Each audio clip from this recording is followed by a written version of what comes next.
In this video, we'll be going through how to care for someone using first aid who has a broken ulnar or radial bone in their forearm.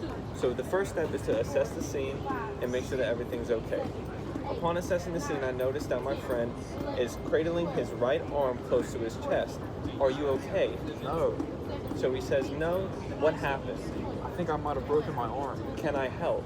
Yes. After gaining consent, we go through DOTS, which stands for deformity, open wound, tenderness, and swelling. Upon looking at his arm, we notice a small deformity right below the wrist. After noticing this, I decide to splint the injury above and below using the rule of thirds.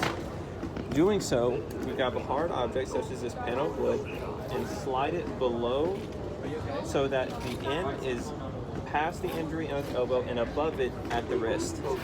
For comfort, we take a roller gauze and have him hold it underneath his hand for a more comfortable position. Then, using a second roller gauze, we begin to wrap the injured arm,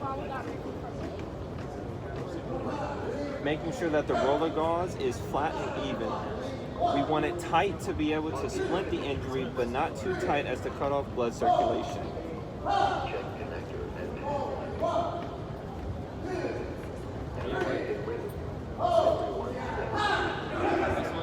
After roller gauzing the entire area, we want to take a bit, hold it in half, go underneath, and tie it off. You don't want the knot to be where the injury is.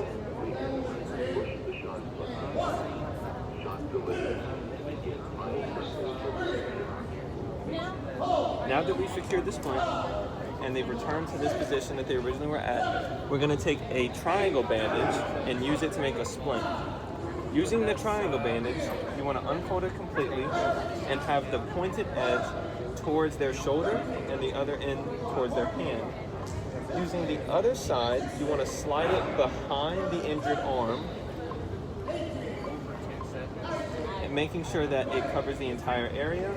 Using the part that is closest to their body, go on the shoulder of the non-affected arm, making sure that the entire arm is encased.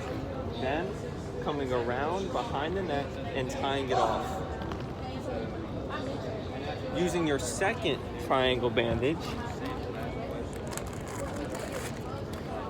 you want to unroll it and then wound it up into a tight rope. Then go around the injured person, underneath their opposite arm, and tie it off, restricting them from lifting the injured arm.